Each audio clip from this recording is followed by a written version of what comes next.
16th question में क्या बोला इन्होंने? Find a GP for which sum of the first two terms is -4 and the fifth term is 4 times the third term. ठीक है, तो एक जीपी है, एक जीपी फाइंड करना है और उस जीपी के अंदर क्या दे रखा है हमें? Sum of first two terms is -4, यानी कि फर्स्ट टर्म और सेकेंड टर्म का जो सम है वो है -4। यही हो गया ना, a प्लस ए आर -4 है। And fifth term is 4 times the third term. Fifth term is 4 times the third term. ठीक है, एक इक्वेशन तो ये बनती है और एक इससे हम बना लेते हैं। फिफ्थ टर्म का मतलब हो गया a r पावर 4 आएगा और थर्ड टर्म में आएगा a r स्क्वायर। ठीक है, तो अच्छा इसमें ज़रा काम करें तो कैसे होगा?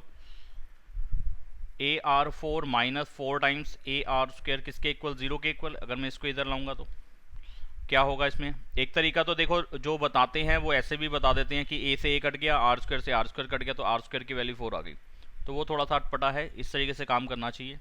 AR4 -4 टाइम्स AR स्क्वायर, इसमें से कॉमन क्या आया? A और R स्क्वायर कॉमन आया। क्या बच जाएगा यहाँ पे? A तो कॉमन आ चुका है, R स्क्वायर बच जाएगा और -4 बच जाएगा। किसके इक्वल? 0 के इक्वल, यानी कि फैक्टर्स हो गए। ए आर स्क्वायर भी 0 के इक्वल आ गया और आर स्क्वायर -4 भी 0 के इक्वल आ गया। तो अगर ए आर स्क्वायर 0 के इक्वल आया तो अगर मैं ए की वैल्यू इसमें से निकालने बैठूं तो कितनी आएगी? 0 अपॉन में आर स्क्वायर, यानी कि 0। 0 के अपॉन में आर स्क्वायर कितना आ जाएगा? 0। तो क्या ए 0 हो सकता है? अगर फर्स्ट टर्म 0 हो गई तो उसके अंदर अगर मैं 0 को 2 से मल्टीप्लाई कर दूंगा सेकेंड टर्म बनाने के लिए, अगर मानो कि 2 से मल्टीप्लाई हो, अगला टर्म क्या आएगा? वो भी 0। यानी कि 0 को तो किसी से भी मल्टीप्लाई करोगे, कॉमन रेशो कुछ भी ले लो यहाँ पे इस क्वेश्चन में, तो तुम्हारी अगली टर्म तो 0 ही आएगी। तो 0 नहीं हो सकता, नॉट पॉसिबल। अच्छा, अगर मैं आर स्क्वायर की वैल्यू को देखूं तो आर स्क्वायर की वैल्यू आएगी 0 अपॉन में, यानी कि वो भी 0। तो आर की वैल्यू कितनी आ जाएगी? 0। तो क्या आर 0 हो सकता है? अगर फर्स्ट टर्म 5 है और कॉमन रेशो 0 लेके मैं अगली टर्म निकालने बैठूं तो क्या आएगी? 5 इंटू 0, 0 ही हो जाएगी।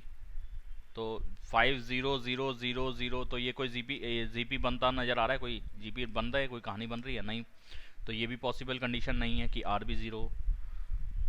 तो ये दोनों कंडीशंस इस तरीके से तो नहीं बनी, यानी कि ए और आर दोनों ही नॉट पॉसिबल है। लेकिन आर स्क्वायर -4 को जब मैं 0 के ऊपर रखता हूँ तो आर स्क्वायर की वैल्यू आती है 4 और आर की वैल्यू कितनी आती है? स्क्वायर रूट ऑफ 4, यानी कि प्लस माइनस आर की वैल्यू आएगी +-2। तो आर प्लस में 2 और माइनस में 2 हो सकता है।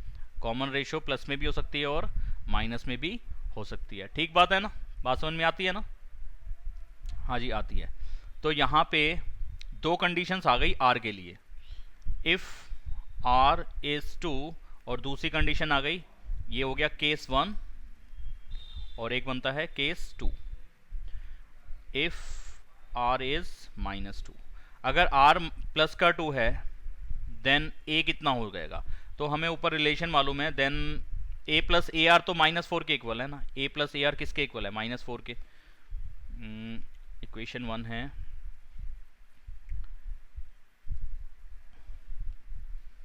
a प्लस ए आर किसके इक्वल है? -4 के। तो r की जगह अगर माइनस का 2 लगा दूं तो कितना हो जाएगा? a प्लस ए 2 -4, यानी कि 2a plus a 3a is equal to -4। तो a की वैल्यू कितनी आ जाएगी? -4/3। ठीक है ना? अगर r की वैल्यू 2 है देन a कितना है? -4/3। अच्छा, अगर r की वैल्यू -2 ले लूँ तो a प्लस ए आर तो -4 ही आएगा। a की जगह पे वैल्यू नहीं मालूम, r की जगह पे -2 लगा दूँ तो ये कैलकुलेशन आएगी माइनस का a इज इक्वल टू -4। सही कर रहा हूँ? माइनस का 2 है और a कितना आएगा? माइनस का ही आएगा। तो a की वैल्यू यहाँ पे कितनी आएगी? 4। ठीक है जी। तो दो हमारे पास कंडीशंस आ गई। अच्छा, निकालना क्या? जीपी निकालना था, जीपी ही निकालना था। तो आर और ए खाली नहीं निकालना था, जीपी निकालना है। तो ए की वैल्यू अगर माइनस का 4/3 है तो आर की वैल्यू यहाँ पे बन रही है 2, और अगर ए की वैल्यू 4 है तो आर की वैल्यू बन रही थी -2। ठीक है, यानी कि -2 पे ए 4 था और 2 पे ए -4/3 था। ठीक है जी। तो यहाँ पे जीपी क्या बनेगा? फर्स्ट टर्म -4/3, सेकेंड टर्म इसको 2 से मल्टीप्लाई कर दो, माइनस का 4/3 मल्टीप्लाई बाय 2। ठीक है, ये कितना हो जाएगा? माइनस का 8/3। और इससे अगली टर्म कितनी आ जाएगी, इसको फिर 2 से मल्टीप्लाई कर दो तो माइनस का 16/3। ठीक है, इस तरीके से जीपी चलेगा। और इसके अंदर जीपी कैसे आएगा, फर्स्ट टर्म है 4, 4 को जब -2 से मल्टीप्लाई करोगे तो -8, -8 को फिर से -2 से मल्टीप्लाई करोगे तो प्लस का 16। ठीक है, तो इस तरीके से चलेगा यहाँ पे जीपी। तो ये तो मेरे पॉसिबल कंडीशंस बनी, या जीपी मेरे पास 2 बन गए यहाँ पे, ये वाले। समझ में आती है बात? चेक करा देता हूँ आंसर। कौन सा था क्वेश्चन? 16। ये रहा -4/3, -8/3, -16/3, और यहाँ पे आया था माइनस प्लस का 4, माइनस का 8, प्लस का 16, और ऐसे ही चल रहा था। तो मैंने 3 टर्म निकाल के दिखा दिया, उन्होंने इसमें 5 दिखा दिया, तो उससे कोई फर्क नहीं पड़ता। समझ में आया? अगला प्रश्न, अगला प्रश्न अब करना है हमने 17th हैं। कितने करोड़ के लिए अगला प्रश्न? अगला प्रश्न है 6 रुपए के लिए। रहने दो, अगले पे जाओ। 2 बार पेस्ट हो गया। हाँ जी, इस क्वेश्चन में इन्होंने बोला हमसे कि भाई if the 4th term and 10th term and 16th term of a GP are x y z respectively, prove that x, y, z are in GP. Okay, so according to question, 4th term is x, तो इसका मतलब हो गया, यानी कि 4th term कैसे लिखी जाएगी, a r cube.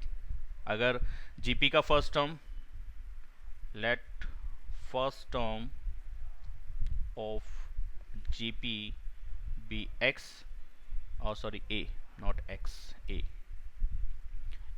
and common ratio p r, तो हमारी जो 4th टर्म लिखी जाएगी वो ये लिखी जाएगी ए आर क्यूब। आपने दूसरी कंडीशन बोली 10th टर्म जो है वो y है, यानी कि ए आर 9 की वैल्यू y है, और आपने बोला 16th टर्म जो है वो है z, तो ए आर पावर 15 z के इक्वल है। आप कहते हो कि बताओ कि ऐसे में प्रूव दैट x, y और z जो है जीपी में है। ठीक है, तो अगर मैं कहूं कि x, y, z, मैं यहाँ पे लिखता हूँ, देखो जीपी लिखता हूँ, ये अभी मैं चेंज करूंगा यहाँ पे कुछ। अगर मैं कहूँ कि यार ये जीपी है x, y और z, क्या बात होगी इसके अंदर, फिर क्या चीज़ होना चाहिए? जीपी या एपी बताने के लिए 2 ही बातें चलती थी कि अगर एपी बताना है तो उनके अंदर का गैप इक्वल होता था, यानी कि इसको और इसका डिफरेंस, इसका डिफरेंस, यानी कि y में से x को माइनस करो और z में से y को माइनस करो तो वो सेम होगा। ऐसे यहाँ पे जब जीपी की बात आएगी तो इसमें जो कॉमन रेशो है, रेशो वाली जो बात है वो कॉमन होगी, यानी कि y को जब मैं x से डिवाइड कर दूंगा और z को जब मैं y से डिवाइड करूंगा तो वो जो कॉमन रेशो बनेगी वो इक्वल होना चाहिए। ठीक है ना, यही बात होगी ना कि y अपॉन में x, z अपॉन y के इक्वल होना चाहिए। ठीक है, तो यहां पे मैं इसको ऐसे लिखूंगा, if x, y and z are in GP, अगर ये जीपी में है देन एक कंडीशन होनी चाहिए यहाँ पे कि y अपॉन में x रेशो बनेगा, z अपॉन में y भी रेशो बनेगा, और वो बराबर होना चाहिए, यानी कि रेशो इज कॉमन, रेशो जो है वो कॉमन होना चाहिए, जिसको हम बोलते हैं कॉमन रेशो। तो इससे एक कंडीशन और बनती है कि y square is equal to x z होना चाहिए। अगर वाई स्क्वायर एक्स जेड के इक्वल आ जाएगा तो ये तीनों टर्म्स जीपी में हो जाएंगी। ठीक है, तो यानी कि मैंने पहले लिख दिया स्टेटमेंट कि अगर ये आप चाह रहे हो कि ये तीनों टर्म्स जो है जीपी में हो तो इसके लिए ये कंडीशन होनी चाहिए ये वाली। तो मैं इसको प्रूव करूंगा कि वाई स्क्वायर जो है एक्स जेड के इक्वल आ जाएगा, ये जेड लिखा हुआ है लास्ट में।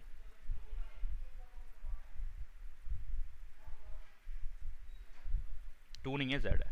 ठीक है, तो मुझे ये प्रूव करना है। ठीक है, तो मैं वाई स्क्वायर को सॉल्व करता हूँ। वाई स्क्वायर कितना आ जाएगा, वाई स्क्वायर यानी कि वाई की जो वैल्यू है हमारे पास, वाई जो है वो है a are power 9, a are power 9, और इसका स्क्वायर कर देंगे तो कितना आ जाएगा, ए की पावर 2 यानी कि ए का स्क्वायर हो जाएगा, और आर की पावर 9 का स्क्वायर करेंगे तो आर की पावर कितनी आ जाएगी 18, पावर की पावर मल्टीप्लाई हो जाती है। ठीक है, तो 9 की पावर यानी कि 9 की भी पावर 2 है, x की पावर सॉरी r की पावर 9 है और 9 की पावर भी 2 है, तो r की पावर कितनी हो जाएगी 9 इंटू 2 18, और a की पावर क्या है 2 है, तो a का स्क्वायर आ गया। ठीक है, तो ये लेफ्ट हैंड साइड। अब मैं राइट हैंड साइड को ले लेता हूँ। राइट हैंड साइड है x और z की मल्टीप्लाई। x क्या था जी, x था AR क्यूब और z था AR15, AR क्यूब और AR15, ये है x की वैल्यू और इसको मल्टीप्लाई करा रहा हूँ मैं z की वैल्यू से, तो कितना आ जाएगा a स्क्वायर, और r क्यूब और R15 को मल्टीप्लाई करूंगा तो r की पावर कितनी आ जाएगी 18। तो दोनों के रिजल्ट सेम आ रहे हैं। ठीक है, तो इसलिए मैं यानी कि इसलिए मैं लिख सकता हूँ कि y square is equal to x z, and हम ये भी कह सकते हैं कि x, y and z are in GP। ठीक है जी, समझ में आया क्या लिखा है इसके अंदर? यस आ गया। किसी को कोई डाउट तो पूछ लो। नो। आगे बढ़ते हैं। हाँ, 17 क्वेश्चन हो गया, 18 पे आते हैं।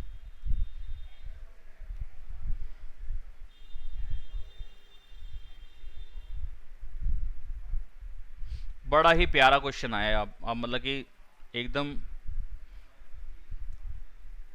सोचने वाला क्वेश्चन, दिल को छू लेने वाला नहीं है, दिमाग को भी छू लेने वाला है। ठीक है, ज्यादा सोचने वाला क्वेश्चन है अभी ये, तो इसकी ट्रिक है करने की, तो वो ट्रिक समझ लोगे तो फिर तुम भी आगे इस टाइप के क्वेश्चन को हैंडल कर पाओगे। तो भाई कह रहा है कि यहाँ पे इस सीक्वेंस का सम निकालना है n टर्म्स तक। अब नहीं बोला इसने कि AP है, उसने नहीं बोला GP है, भले ही हम GP वाली एक्सरसाइज कर रहे हैं, लेकिन यहाँ पे इसने सीक्वेंस वर्ड यूज करा है, GP वर्ड यूज नहीं करा, तो इसका मतलब हो सकता है GP ना हो, चेक करना पड़ेगा। तो सीक्वेंस इज, यहाँ सीक्वेंस ही डाल देता हूँ, जो सीक्वेंस है वो क्या है 8 8 8 8 8 4 टाइम्स 8, और ऐसे ही 5 टाइम्स 6 टाइम्स 8 आता रहेगा, और n टर्म्स तक जाना है, यानी कि an तक जाना है इसके अंदर। ये फर्स्ट टर्म, ये सेकंड टर्म, ये थर्ड टर्म, ये फोर्थ टर्म, तो nth टर्म तक जाना है और उसको फिर सम कराना है। ठीक है, ध्यान से समझना अब इसको। तो सबसे पहले डिफरेंस वाली बात तो वैसे ही समझ में आ रही है कि डिफरेंस तो सेम है, नहीं 88 और 8 में डिफरेंस है 80 का, 880 और 88 में डिफरेंस है 800 का, इसमें और इसमें डिफरेंस है 8000 का, तो डिफरेंस तो सेम नहीं है, कॉमन नहीं है, तो AP नहीं है। अच्छा, GP में इसको और इसको डिवाइड करते हैं तो आता है 11, इसको और इसको डिवाइड करते हैं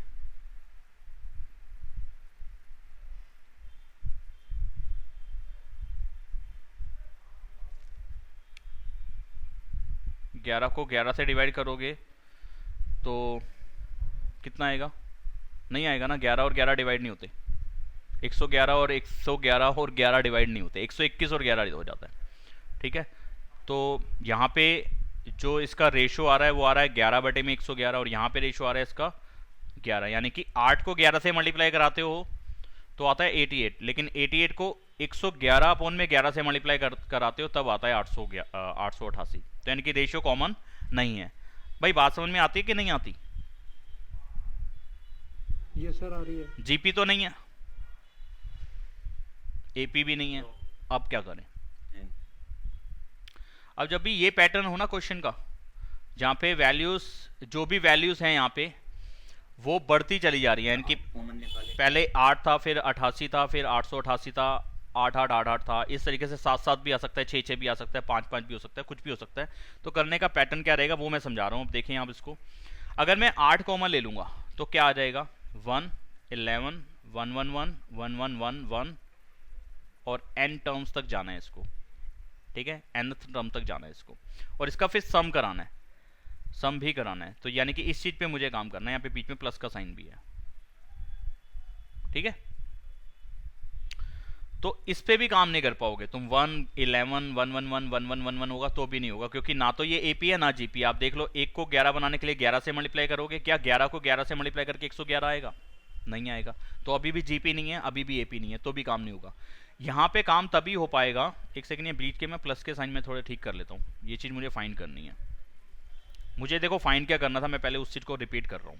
मुझे जो फाइंड करना मैं पहले उस चीज़ को लिख दूं ताकि मैं काम करा पाऊँ। मुझे ये सीरीज़ बनानी है और उसको सीरीज़ का मतलब प्लस ही होता है और वो फाइंड करना है, यानी कि 8 प्लस 88 प्लस 888 प्लस 4 टाइम्स 8 और ऐसे ही चलते रहना है nth टर्म तक।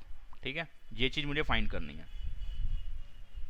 तो जब तक AP या GP नहीं बनेगा मैं कर नहीं पाऊंगा काम, क्योंकि मैंने अभी तक समझा ही यही है। दो तरीके के सीक्वेंस पढ़े हैं 10th में और 11th में, स्टार्टिंग में AP और फिर GP अब पढ़ लिया।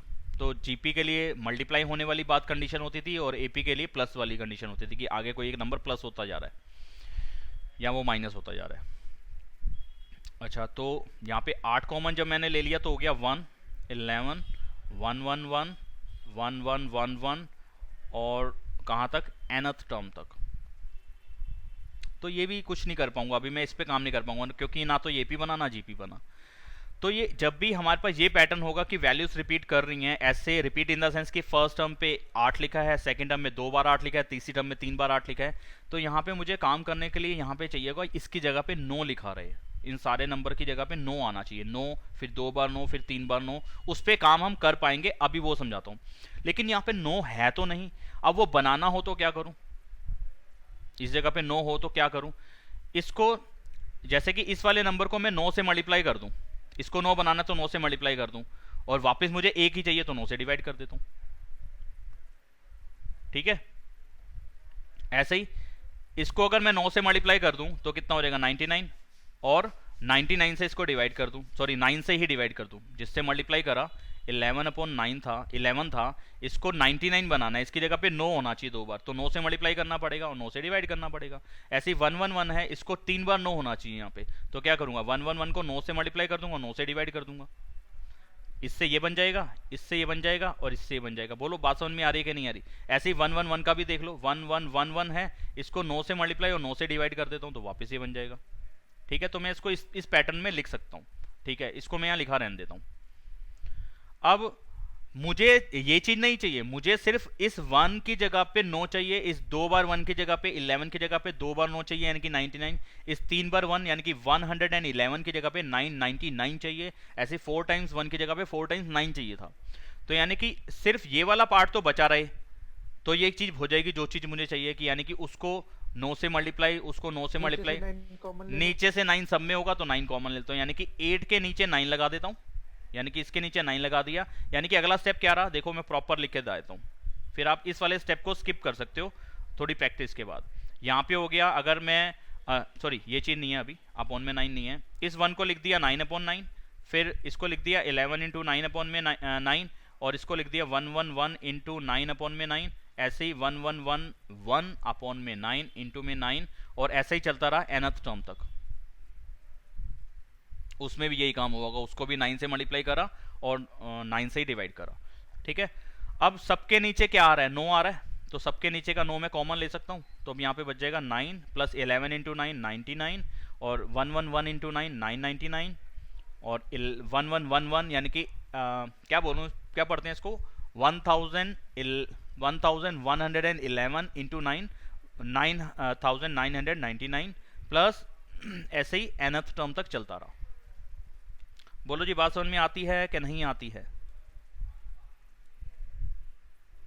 तो मुझे ये वाला पैटर्न चाहिए अंदर अंदर मुझे 9 वाला पैटर्न चाहिए, 11 वाला या 66 वाला या 55 वाला नहीं चाहिए। तो अब मैं हर किसी को हैंडल कर सकता हूँ इस तरीके से, कोई भी क्वेश्चन आप बना के दे दो। अब इसमें फायदा क्या होगा सर, इससे फायदा क्या हुआ, यहाँ पे भी क्या AP GP बन रहा है, 9 को 99 बनाना है, ना तो डिफरेंस सेम है ना इसका मल्टीप्लाई वाला कॉन्सेप्ट चलता है यहाँ पे कि 9 को किससे मल्टीप्लाई करूँ कि 99 आ जाए 11 से, तो 11 को 99 से मल्टीप्लाई करके 999 नहीं आएगा, तो GP तो अब भी नहीं बना। लेकिन इसमें मैं कुछ चेंजेस कर रहा हूँ, देखो 8/9 का तो 8/9 था, क्या मैं 90 को ऐसे लिख सकता हूँ 10 में से 1 माइनस करा, हाँ। क्या 99 को ऐसे लिख सकता हूँ कि 100 में से 1 माइनस करा, हाँ। क्या मैं 999 को ऐसे लिख सकता हूँ कि 1000 में से 1 माइनस करा, हाँ लिख सकता हूँ, कोई गलती नहीं है इसके अंदर। ऐसे ही आगे चलता रहेगा, ऐसे 4 बार 9 में से ऐसे लिख सकता हूँ मैं कि 4 0 में से 1 माइनस करा और ऐसे ही nth टर्म तक चला गया। ठीक है, हाँ जी ठीक है, ये बात तो समझ में आती है। कोई डाउट तो नहीं है इसके अंदर किसी को, यहाँ तक का नो सर। यहाँ तक का समझ में आना चाहिए। 8/9 का 8/9 रहा। अच्छा, इस पैटर्न जो लिखा हुआ है ऊपर, मैं इसको रीअरेंज कर रहा हूँ, यानी कि अगर मैं कहीं आपको लिख के दे दूँ 1 + 2 + 5 + 7 + 3, तो आप ऐसा कर सकते हैं 1 + 5 + 3 अलग कर लो और 2 + 7 को अलग कर लो, यानी कि इसको और इसको अलग कर लो, इन तीनों को अलग कर लो और प्लस का साइन ही रहने दो। कोई चेंजेस आएंगे, कोई आंसर में फर्क पड़ेगा? नो। नहीं पड़ेगा। तो इसमें मैं क्या कर रहा हूँ, जो 1 वाली वैल्यूज थी वो अलग कर रहा हूँ और 10 और 100 और 1000 और वाली वैल्यूज अलग कर रहा हूँ। तो ऐसे हो जाएगा 10 + 100 + 1000 + 10,000 एंड सो ऑन, कहाँ तक? nth टर्म तक। ठीक है, और ये -1 कितनी बार है? इसके बाद आएगा -1, फिर -1, ये वाला -1, ये रहा दूसरे वाला -1। ऐसा करता हूँ, ये चीज हटाता हूँ, थोड़ा सा शेड कर देता हूँ यहाँ पे। ये -1, ये -1, ये -1, ये -1, वो यहां लगते जा रहे हैं। ठीक है, पेन आ जाओ। -1 कब तक? n टाइम्स, n टाइम्स, ये n बार होगा। यानी कि अगर ये 1, अगर वहां पे nth टर्म हमारी 50 होती तो ये 50 बार लिखा होता -1। अगर nth टर्म, यानी कि n की जो पोजीशन, n जो है पोजीशन की बात कर रहा है, तो अगर n हमारा 100 होता तो यानी कि ये 100 बार -1 लिखा होता, ऐसे ही होता ना। लेकिन यहाँ पे हमें कहाँ तक ले जाना है? nth टर्म तक लेना है, तो ये n टाइम्स लिखा होगा -1। ठीक है, इसमें थोड़े से चेंजेस और कर रहा हूँ, देखें जरा ध्यान से। इसमें भी करूंगा और इसमें भी करूंगा। देखो पहले इस आगे वाले पार्ट को देखो, जिसको मैं कर रहा हूँ शेड ब्लू। तुम्हारी क्लास लेने के टाइम तक ना थोड़ा सिस्टम ढीला पड़ जाता है यार, स्लो हो जाता है मतलब कि। और बाद वाली जो टर्म्स हैं उसको येलो कर देता हूँ। ठीक है, तो अब इस पे काम करते हैं। देखो, हाँ जी, तो ये जो ब्लू वाली टर्म्स हैं उनको देखो कैसे लिख रहा हूँ। 10 + 10 का स्क्वायर, 10 का क्यूब लिख सकता हूँ ना, आपको समझ में आ रहा है, आसान सी चीज़ है तो मेरे को बोलने की जरूरत नहीं है। 10 का स्क्वायर 100 आएगा, 10 का क्यूब 1000 आएगा, 10 का पावर 4 10,000 आएगा, और nth टर्म तक चलता जाएगा ये काम। ठीक है, ओके। अच्छा, ये सब में माइनस माइनस लिखा है, इन सब का माइनस कॉमन ले लूं तो यहाँ हो जाएगा 1 + 1 + 1 + 1 + 1 + 1, कहाँ तक? n times. ठीक है, आती बात समझ में? आती है। जिसको किसी स्टेप में डाउट रहेगा हाथ खड़ा करना, वैसे तो मैं पूछ ही रहा हूं। अच्छा, अगला स्टेप क्या आएगा? 8/9 का 8/9 रहेगा। ये तो बन गया अब जीपी, ये तो समझ में आ रहा है जीपी है, क्योंकि हर टर्म से अगली टर्म लाने में मुझे 10 से मल्टीप्लाई करना पड़ा है। 10 की पावर 1, 10 की पावर 2, 10 की पावर 3, 10 की पावर 4, समझ में आ रहा है ना? 10 की पावर बढ़ती जा रही है, यानी कि 10 एक एक बार मल्टीप्लाई होता जा रहा है, तो यानी कि ये बन गया जीपी। ठीक है, तो यहां पे हम जीपी वाला रूल लगा देंगे। सम ऑफ n टर्म्स क्या होता है? a यानी कि 10, फिर ब्रैकेट में r, कॉमन रेशियो क्या है? 10, 10 की पावर n, फिर माइनस का 1, क्योंकि मुझे कहां तक प्लस कराना है? कितनी टर्म्स को प्लस करना है? n टर्म्स को प्लस करना है। ये n बार लिखा हुआ है, ये n बार लिखा हुआ मतलब कि nth टर्म तक जाना है इस जीपी को लेके। तो n की वैल्यू तो मुझे मालूम ही नहीं क्या है, तो n को n ही छोड़ दिया, अपॉन में r-1 यानी कि 10-1 प्रॉपर लिख देता हूं यहाँ पे। ठीक है, ये वाला तो हो गया इसका काम, ब्लू वाले पार्ट का। फिर माइनस का माइनस, ये 1 को n बार प्लस करोगे तो क्या आएगा? 1 को कितनी बार प्लस करना है? n टाइम्स, यानी कि n तक ले जाना है इसको। एक अगर 100 बार लिखा हो प्लस करो तो क्या आएगा? 100। एक अगर 200 बार लिखा हो तो क्या आएगा प्लस करके? 200। और अगर a हमें n बार लिखा हो तो क्या आएगा प्लस करके? n ही आएगा। तो माइनस के बाद इन सब का सम आ गया n। ये वाले पॉइंट में बच्चे कंफ्यूज होते हैं सबसे ज्यादा। बोलो, बात समझ में आई कि नहीं आई? मैंने समझा दिया, अब तो डाउट होना ही नहीं चाहिए आगे कि अगर हम किसी चीज एक को, किसी को नहीं, सिर्फ 1 की बात कर रहा हूं मैं, 1 को 20 बार प्लस करूंगा तो 20 ही आ जाएगा, यानी कि 1 × 20। एक को n बार प्लस करूंगा तो 1 × n आ जाएगा, यानी कि खाली n आ जाएगा। अगला स्टेप इसके बाद ही लिख देते हैं। 8/9 का 8/9, नीचे 10-1, अभी फिलहाल ऊपर का 10 ऐसे ही छोड़ दूँ, 10 की पावर n ऐसे ही छोड़ दूँ, -1 का -1 छोड़ दूँ, नीचे 10 और 1 का एलसीएम 9 आ गया, माइनस में n आ गया। ठीक है, इतना भी आंसर हो सकता है। और अगर इसको और बढ़ाना है, अब हो सकता है बुक में उन्होंने ये छोड़ा हो, तो मैं थोड़ा सा और बढ़ा रहा हूँ इसको। 8/9 10 पावर, एक तो ब्रैकेट में आया 10 पावर n -1, एलसीएम ले लिया मैंने यहाँ पे 9, तो यहाँ पे कितना आ जाएगा 9n आ जाएगा। और ठीक है, तो अगले स्टेप में आ जाएगा 8/9 × 9 81, इस 9 और इस 9 की मल्टीप्लाई 81, और अब ब्रैकेट में आ गया 10, फिर ब्रैकेट में 10 की पावर n -1 और माइनस में 9 और n। अब देख लेते क्या आंसर उन्होंने दिया, या मैं ऐसा है यहाँ पे ना कॉपी कर लेता हूँ उस आंसर को, ताकि आपको चेक करा दूँ।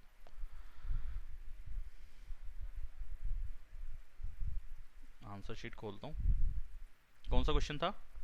वो उन्होंने गंदे तरीके से लिखा हुआ है, चलो कोई नहीं, मैं फिर भी कॉपी करके तुम्हारे को दिखाता हूँ क्या है एक्चुअल में।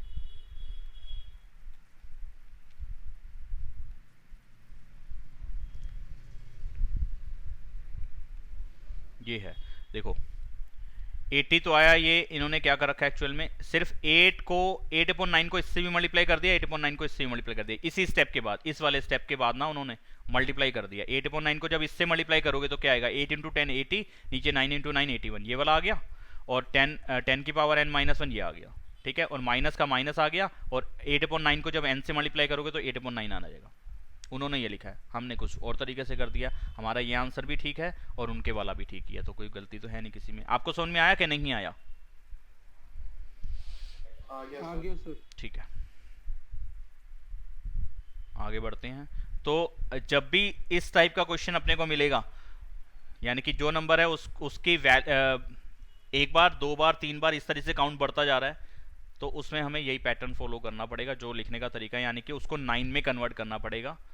तो कुछ इस तरीके से, तो इसमें हम इतनी प्रैक्टिस कर लेंगे ना, तो हमारे को समझ में आ जाएगा कि 8/9 कॉमन लिया, अगर वहां पे 8/8 की सीरीज चल रही है तो 8/9 कॉमन आ जाएगा। अगर वहां पे 8 की जगह पे 7-7 लिखा हो तो 7/9 कॉमन आ जाएगा, और अंदर हर तरह का 9 आ जाएगा।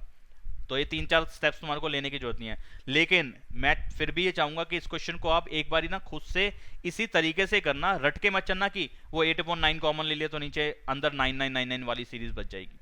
उसको प्रॉपरली करके देखना एक स्टेप को, ताकि अपने को समझ में आए कि हमने करा क्या।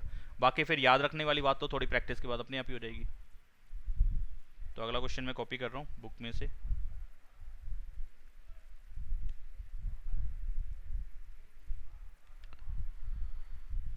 अरे भाई, क्वेश्चन बुक सब गायब।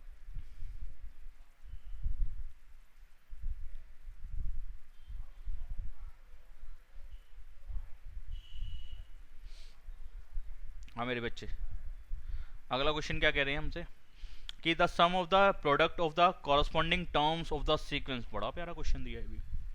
Find the sum of the product of the corresponding terms of the sequence 2 4 8 16 32 and 128 32 8 2 half. मैं हिंदी में बोल गया, अब मैं उसको थोड़ा सा आपकी भाषा में ही बोल देता हूँ कि दो सीक्वेंसेस हैं। एक सीक्वेंस है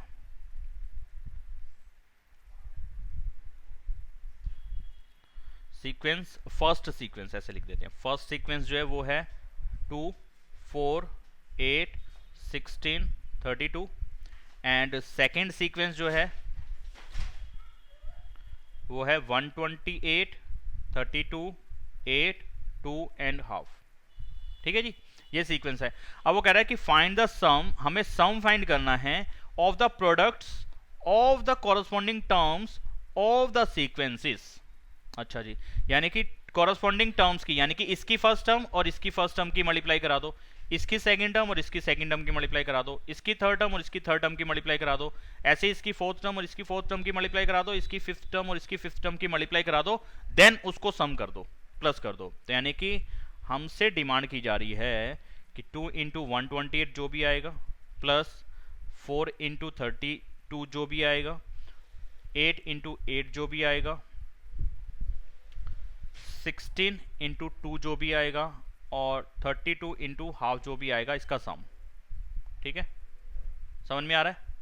ये फाइंड करना है हमें। तो 1 2 3 4 5 टर्म्स का सम फाइंड करना है, S5 फाइंड करना है। अच्छा जी, क्या करें? या तो पहले इसकी मल्टीप्लाई ही करके देख लेते हैं क्या आता है। या इसको और किसी तरीके से लिख पा रहे हैं हम? नहीं, कुछ और ऐसे तो समझ में नहीं आ रहा। पहले ऐसा करता हूँ कि मैं ये देखता हूँ कि ये जीपी है कि ये एपी है। सर 2 की पावर हो रही है सब में। 2 की पावर हो रही है, इतना मुझे पल्ले नहीं पड़ता वैसे ऐसे तो। मैं पहले रेशियो वाली बात ही निकाल के देख लेता हूँ अगर पावर हो रहा है तो। यहाँ ऐसा करता हूँ 128 और 2 की मल्टीप्लाई पहले करा लेता हूँ। इन 3 टर्म का कैलकुलेशन चेक कर लेता हूँ, इन 3 टर्म का, फिर आगे वाली का करेंगे। 128 और 2 की मल्टीप्लाई कितना होता है? अरे हट जा यार, 256। 32 और 4 की मल्टीप्लाई कितनी होती है? 128। ठीक है, बाद वाली टर्म्स का नहीं देख रहा, पहली 3 टर्म से काम कर रही हैं। अच्छा, इसका और इसका डिफरेंस कितना आएगा? 128 और 256 का डिफरेंस कितना आएगा? 16 में से 8 गए 8, 128 आएगा। और इसका डिफरेंस 128 नहीं आएगा, तो यानी कि एपी तो है नहीं। अच्छा, अब इसका रेशियो वाली बात देख लेते हैं। सेकेंड टर्म को फर्स्ट टर्म से डिवाइड कराते हैं, तो 128 और 256 में 1/2 आता है। ठीक है, ऐसे ही थर्ड टर्म और फोर्थ टर्म को डिवाइड करा लेते हैं, तो कितना आता है? 1/2 आता है। अच्छा, अब ऐसे मैं आगे वाली को भी चेक करा लेता हूँ कि इसको और इसको डिवाइड कराऊँ तो कितना आएगा, यानी कि 16 इंटू 2 अपॉन में 64 करूँ तो कितना आएगा? 1/2 आएगा। अच्छा, अब मैं इसको और इसको डिवाइड करा लेता हूँ, यानी कि कितना था? 32 और मल्टीप्लाई बाय हाफ, तो ये कितना हो जाएगा? 16 हो जाएगा। यहाँ पे इसकी कैलकुलेशन आ जाएगी 16। 32 को और हाफ को मल्टीप्लाई करोगे तो 16 आ जाएगा। तो 16 और इसको डिवाइड करा दो, तो 16 ऊपर आना चाहिए, 16 इंटू 2 नीचे आना चाहिए, तो ये 1/2 आ रहा है। तो सबके अंदर, हाँ जी चलिए देखें इसको। तो यहाँ पे मेरे को समझ में आया कि यहाँ पे रेशियो वाली बात चल रही है कि रेशियो जो है हर 2 टर्म का जो रेशियो बन रहा है वो हाफ बन रहा है। सेकंड टर्म फर्स्ट टर्म से डिवाइड कराता हूँ तो हाफ, थर्ड टर्म सेकंड से डिवाइड करता हूँ तो हाफ, फोर्थ थर्ड से डिवाइड कराता हूँ तो हाफ, फिफ्थ फोर्थ से डिवाइड कराता हूँ तो हाफ। हर तरफ हाफ आया, आपने चेक कर लिया। तो यहाँ पे रेशियो कॉमन है। ठीक है, तो यहाँ पे हम लिख सकते हैं कि कॉमन रेशियो इज हाफ।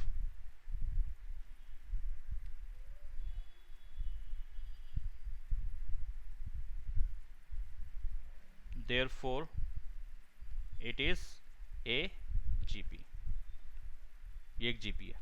ठीक है, अब ये टर्म्स GP की बन गई हैं। अब इनमें सारी टर्म्स का सम निकालना है, तो बस अब बड़े आराम से कर लेंगे। कितनी टर्म्स बन रही हैं ये?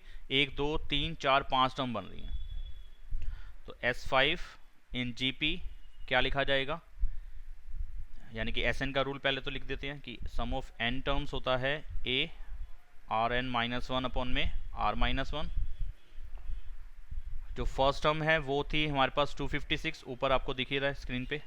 फर्स्ट टर्म इज 256, R है हाफ, और उसकी पावर आ जाएगी 5, क्योंकि मुझे S5 निकालना है। यहाँ पे मैं निकाल रहा हूँ S5।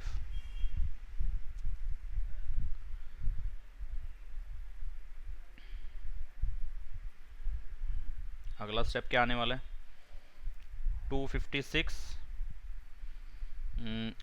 1 अपॉन में 2 को 5 बार मल्टीप्लाई करना कोई बड़ी बात तो है नहीं, वो कर सकते हैं। 2 दूनी 4 दूनी 8 दूनी 16 दूनी 32, 32 आएगा। माइनस में 1/1 अपॉन में एलसीएम लेंगे तो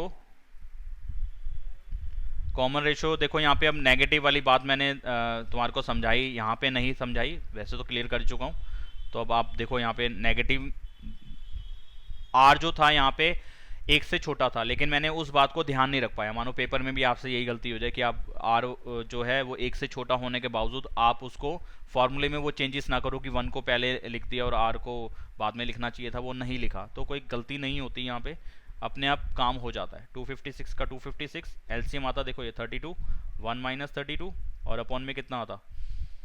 -1/2, है ना।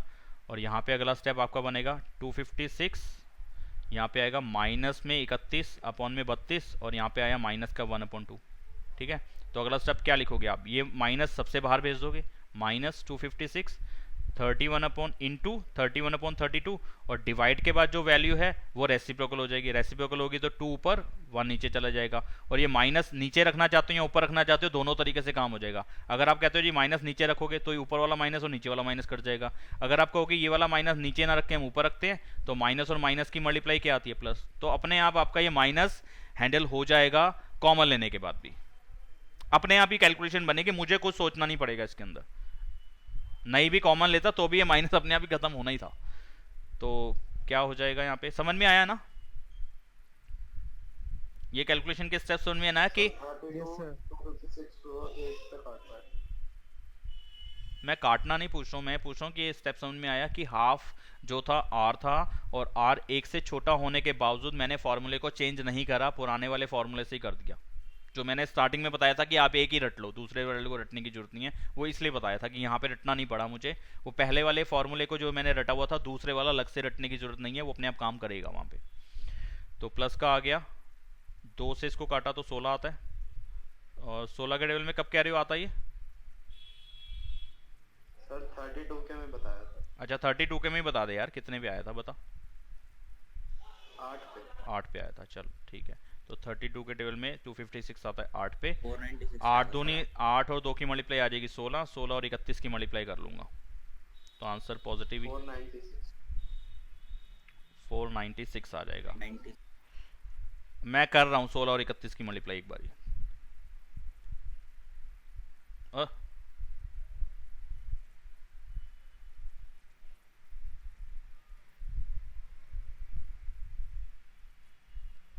496, ठीक है। तो समझ में आया क्या रहेगी कैलकुलेशन। अब यहां से ना आपको एक बात और समझ में आएगी, देखो क्या है। जरा पहले वाली जो सीक्वेंस थी उसको देखो क्या था वो, 2 4 8 16, 2 मल्टीप्लाई क्यों डाल रहा हूं, 2 4 8 16 32, और इससे अगले वाला सीक्वेंस क्या था, 128 32 8 2 और हाफ। तो 2 को 2 से मल्टीप्लाई करा 4, 4 को 2 से मल्टीप्लाई करा 8, 8 को 2 से मल्टीप्लाई करा 16, 16 को 2 से मल्टीप्लाई करा 32। तो ये क्या था, अपने आप में एक जीपी था। अच्छा इससे अगले वाला देखना, हाफ को 2 से डिवाइड करो,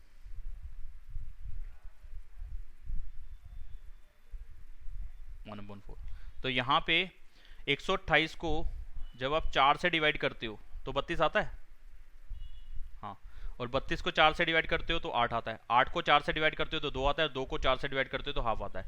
तो यहाँ पे ये भी एक जीपी बन रहा है जिसके अंदर रेशियो जो है वो 1/4 है। इस वाले के अंदर रेशियो की बात अगर मैं देखूँ तो 1/4 आ रहा है, तो ये भी अपने आप में एक जीपी है। ठीक है, ये दोनों जीपी थे जो सीक्वेंसेस वर्ड वहाँ पे यूज करा हुआ था। तो यहाँ से एक हमें बात समझ में आई कि यार अगर दो जीपी को मैं कॉरस्पॉन्डिंग टर्म्स को मल्टीप्लाई करा के देखता हूं तो जो नया बनता है ना मल्टीप्लाई करा के, जैसे कि मैंने इसकी फर्स्ट टर्म को फर्स्ट के कराया, दूसरी को दूसरी से कराया, तीसरी को तीसरी से कराया, दोनों जीपी थे। पहले वाला सीक्वेंस भी जीपी था, दूसरे वाला सीक्वेंस भी जीपी था, और दोनों की पहली टर्म को मल्टीप्लाई करा के दूसरी को मल्टीप्लाई करा के जो भी नया सीक्वेंस बनेगा वो भी जीपी होगा। तो दो जीपी को कॉरस्पॉन्डिंग टर्म्स को मल्टीप्लाई करा के जो नया सीक्वेंस बनेगा वो भी जीपी होगा। पुराने वाले भी क्या थे, जीपी थे। ये बात समझ में आई आपको? बताओ। Yes sir I. तो अब देखते हैं इससे हमारे को क्या हासिल होता है। आगे ना एक क्वेश्चन है, शायद से नेक्स्ट क्वेश्चन ही है या आगे क्वेश्चन है जिसमें यही बात का यूज होगा। मैं देख लेता हूं, एक मिनट। नेक्स्ट क्वेश्चन ही है ये, 20th क्वेश्चन।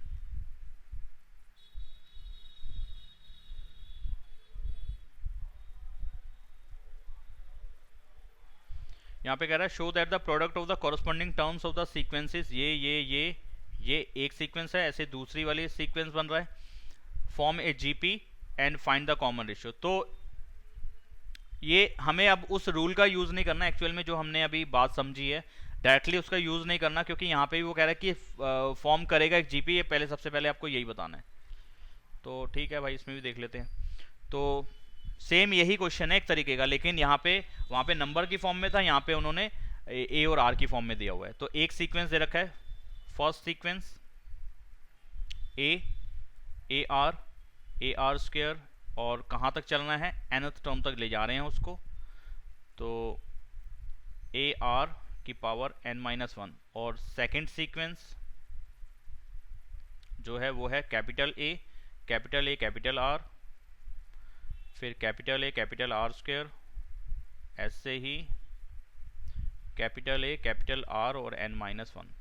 तो ये कह रहा है कि इनकी भी कॉरस्पॉन्डिंग टर्म्स का जो प्रोडक्ट है, product of the corresponding terms, वो एक जीपी फॉर्म करेगा। तो वही सेम काम करना है हमें। न्यू सीक्वेंस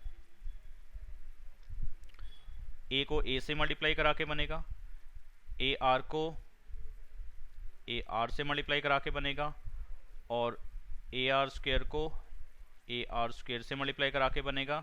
ऐसे ही लास्ट वाली टर्म जो बनेगी a r n minus one को मल्टीप्लाई कराना है a r n minus one से, ठीक है।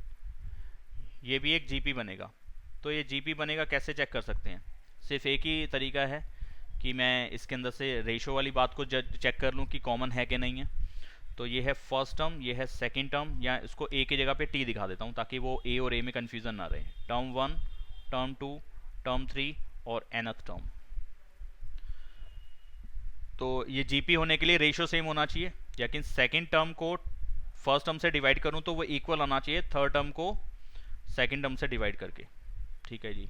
तो देखते हैं, और ये बनेगा रेशो। अगर ये सेम है तो जीपी है, अदरवाइज जीपी नहीं है।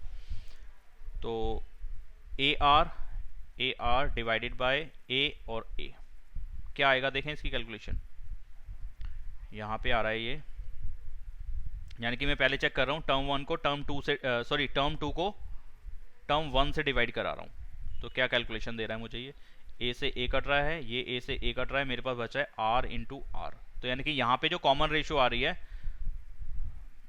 ये मतलब कि कॉमन रेशो, अभी इसको ऐसे बोलना तो ठीक नहीं है, लेकिन रेशो बोल सकते हैं कि रेशो जो आ रही है वो आर और आर आ रही है, आर इंटू कैपिटल आर, ठीक है। अब मैं निकाल रहा हूँ थर्ड टर्म को सेकेंड टर्म से डिवाइड कर रहा हूँ, देखता हूँ क्या आता है। ए आर स्क्वेयर को डिवाइड कर रहा हूँ A R into A R से। ए से ए कट रहा है, दो बार आर में से एक बार आर को डिवाइड करूंगा तो इसको और इसको काटूंगा तो एक बार आर बचेगा। ए से ए कट जाएगा, दो बार आ रहा है, आर स्क्वायर का मतलब दो बार आ रहा है, नीचे एक बार आ रहा है, तो डिवाइड करूंगा तो एक बार आर बच जाएगा। तो यहाँ पे भी रेशो कितनी आई, आर इंटू आर। ये वाली रेशो और ये वाली रेशो सेम आ रही है ना, यानी कि सेकंड टर्म को फर्स्ट टर्म से डिवाइड कर रहा हूँ और थर्ड टर्म को सेकंड टर्म से डिवाइड कर रहा हूँ, तो जो रेशो है वो सेम है। यहाँ पे हम बोल सकते हैं रेशो इज कॉमन, या common ratio is r r, therefore it is a GP. ये एक जीपी है। और क्या पूछा उन्होंने आगे हमसे, एक तो ये बताना था कि जीपी है या नहीं है, यानी कि फॉर्म में जीपी फॉर्म करेगा, ये बताना था। And find the common ratio, ratio भी फाइंड करनी है।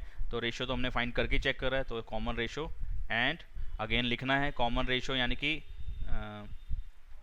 वंशिका बेटा अभी एक मिनट रुकना पड़ेगा आपको, आपकी क्लास अभी थोड़ी देर के बाद मैम स्टार्ट करेंगी, मैसेज करेंगी, अभी दूसरी क्लास चल रही है, आपको मैसेज करेंगी मैम। Okay sir. हाँ, यहाँ पे जो रेशो है कॉमन रेशो वो आ जाएगा, ऐसे ना लिखो आर, कॉमन रेशो लिखो। कॉमन रेशो जो है वो आएगा आर इंटू आर। समझ में आया बेटा?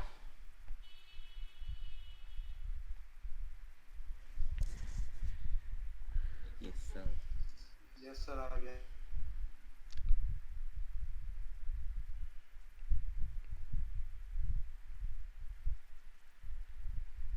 अगला क्वेश्चन कॉपी कर लेते हैं। कहाँ तक हुए हैं हमारी? 20 तक हुए हैं। 21वां क्वेश्चन अभी और कर लेते हैं।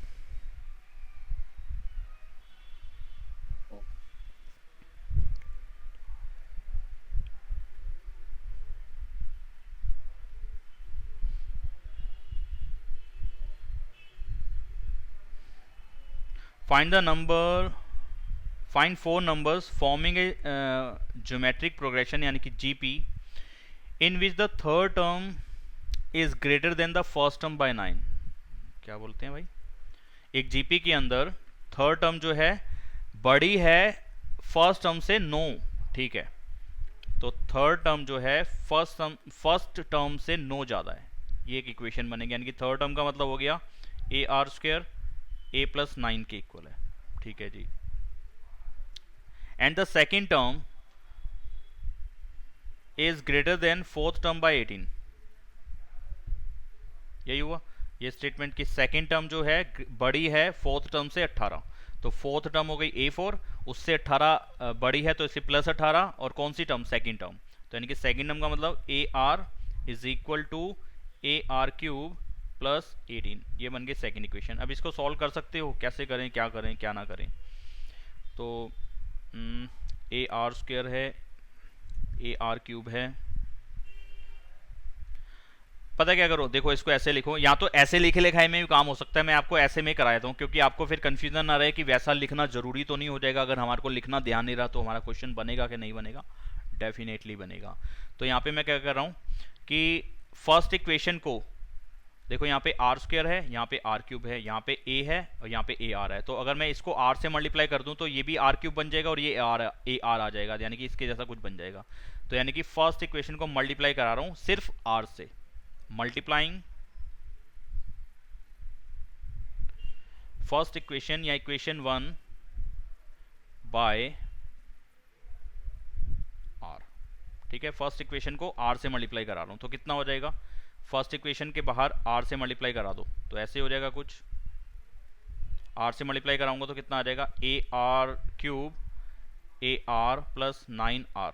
ठीक है, ऐसे ही आएगा। तो मैं ये वाला हटा देता हूं क्योंकि पहले नहीं दिखा सकते हम, इसके बाद ही दिखा सकते हैं। तो सेकंड इक्वेशन को कुछ भी नहीं करा, वो ए आर का ए आर रहा, तो मैं ऐसे ही लिख देता हूं, a r is equal to a r cube और 18। ठीक है, अब इसको थोड़ा सा रीअरेंज कर लेता हूँ। ये रीअरेंज क्या करना है, या तो आप ऐसे लिख दो कि डायरेक्टली फर्स्ट वाली जो इक्वेशन बनी थी या मल्टीप्लाई कराने के बाद जो भी आया था उसमें से सेकंड को माइनस कर रहे हो, इसको माइनस करा रहे हो, तो क्या हो जाएगा, ये माइनस हो जाएगा, ये माइनस हो जाएगा और ये माइनस हो जाएगा। ठीक है, तो ये कैसे लिखोगे, यहाँ ऐसा करो, ये सारी टर्म्स एक तरफ कर लो, ऐसे अभी मत करो। ये लो, ये हटाया और ये भी हटाया, यहाँ था प्लस का साइन, इसके आगे इसको एक स्टेप आगे और बढ़ाया कि सारी टर्म्स एक तरफ कर ली, इक्वल में जीरो ले आए, तो ऐसे हो गया। देखो ए आर क्यूब रहा, माइनस का ए आर हो गया और माइनस का 9r हो गया, किसके इक्वल, जीरो के इक्वल। ऐसे नीचे वाले में कर लिया कि ए आर अपनी जगह पे रहा, माइनस का ए आर क्यूब हो गया और माइनस का 18 हो गया, किसके इक्वल, जीरो के इक्वल। अब इसमें से सब्ट्रैक्ट कर दो, इसको सब्ट्रैक्ट करें, क्या करें, ऐड करना पड़ेगा, सब्ट्रैक्ट करेंगे तो प्लस होती जाएंगी। अब यहाँ पे ए आर क्यूब और ए आर क्यूब वैसे ही कट रहा है, ए आर से ए आर वैसे ही कट रहा है, तो मेरे पास मैंने क्या करा, इन दोनों इक्वेशंस को ऐड करा दिया। ऐड कराया तो साइन चेंज नहीं होगा, जैसे 10th में हमने पढ़ा था एलिमिनेशन मेथड कि नीचे वाली इक्वेशन के ज़्यादातर में हम साइन चेंज कर देते थे। तो यहाँ पे साइन चेंज करने वाला तो काम नहीं है ना, क्योंकि ऑलरेडी ए आर क्यूब और ए आर क्यूब कट रहा है, पॉजिटिव नेगेटिव, माइनस का ए आर और प्लस का ए आर वैसे ही कट जाएगा। तो इसमें कुछ काम करने की जरूरत नहीं थी, नीचे वाली इक्वेशन को सब्ट्रैक्ट कराने की जरूरत नहीं थी, नीचे वाली और ऊपर वाली दोनों इक्वेशन को हमने यहाँ पे ऐड कर दिया। तो मेरे पास क्या बचा बेटा, माइनस का 9r और माइनस का ही 18, किसके इक्वल, जीरो के। अब इसमें से r की वैल्यू तो तुम बड़े आराम से निकाल सकते हो कि माइनस का 9r इज इक्वल टू 18, तो r की वैल्यू आ गई 18 बाय माइनस का 9 यानी कि 2 माइनस का, देयरफॉर r इज -2। बोलो भाई, r की वैल्यू समझ में आती है कि नहीं आती, आती है। Yes sir. अब क्या निकालना था, 4 टर्म्स निकालनी थी, यानी कि मुझे ए भी निकालना पड़ेगा। तो किस में लगाऊं ये वाली वैल्यू, फर्स्ट इक्वेशन में लगा देता हूं। अरे पुट इन इक्वेशन 1, इक्वेशन 1 क्या थी बताओ ना, a r square is equal to a plus 9, a r square is equal to a plus 9 ना।